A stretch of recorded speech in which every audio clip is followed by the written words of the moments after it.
তো আমি আজকে কোথায় চলে এসেছি, চলো তোমাদেরকে প্রথম থেকে বলি যে আজকে আমি কোথায় এসেছি। চলো এসেছি কুমিরদা গো কুমিরদা।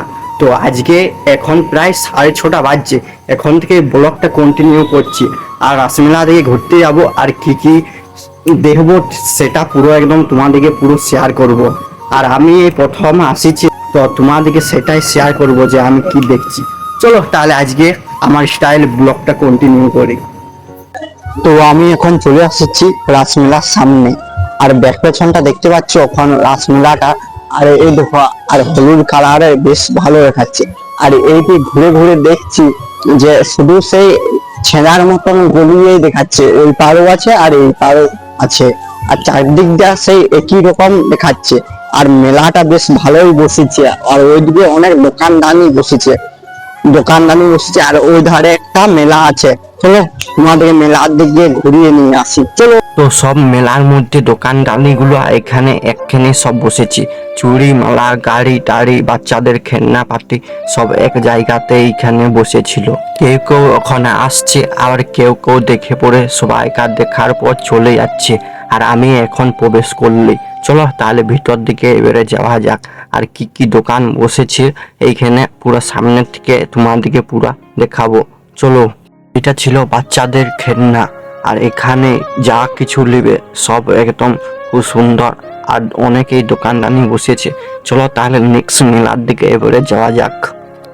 তো আমি চলে আসছিলি রাধা কৃষ্ণর মেলার ভিতরে, আর এইখানে দুর্গা মেলা, শিব মেলা, রাধা মেলা সব এখানে। আর এইখানে শুনেছি রাধা নাকি সোনার, আর এইটার ভিতরে আছে, আর এখন চাবি দেয়া। আমি তার জন্য ভিতরে প্রবেশ করতে পারছি না, তাই তো তোমাদেরকে পুরো শেয়ার করছি এই ভিডিওর মধ্যে। এইটা একটু গ্রামের ভিতর দিকে মন্দিরটা ছিল, আর একটুকু যাইতে হবে রাস্তার থেকে ভিতর দিকে। আর আমি আসেছিলি রাস ভাঙ্গা মেলার দিনে, এইখানকে আসেছিলি দেখতে ঘুরতে। রাস্তার ধারে আরেকটা মন্দির ছিল, আর এইখানেও ওইখান থেকে রাধা কৃষ্ণকে ট্রান্সফার করে পরে এই মন্দিরটাতেও নিয়ে আসে। আর কিছুদিন এই মন্দিরে থাকে, আর কিছুদিন ওই মন্দিরে থাকে। তারপরে ওইখান থেকে ঘুরে আসে পরে, আর আমি এক রোল নিয়েছিলি, আর এক রোল নিয়ে পরে আর চিবিয়াতে শুরু করে দিয়েছিল। আর তাড়াতাড়ি করে এই রোলটা উধাও করে এলি। চলো মেলা তোলাতে ঘুরতে আসে পরে, আর খাওয়ার মজাটাই আলাদা, আর বেশ ভালো লাগে খেতে। ঘুরে পরে রোলটার ভিতরে ছিল পেঁয়াজ কুচি, শসা কুচি সব একসাথে মিক্সিং করে দিয়েছিল, আর বেশ ভালো লাগছিল। তো তারপরে মেলাতে আসে পরে নিয়েছি একটা পাপড়ি চাটের প্লেট, আর পুরো ঘাসে দিলি। আর পাপড়ি চাটটা খাই পরে দেন যাবো এবারে ঘর। চলো এখানে ভিডিওটা এন্ড করছি, নেক্সট ভিডিওতে টাটা।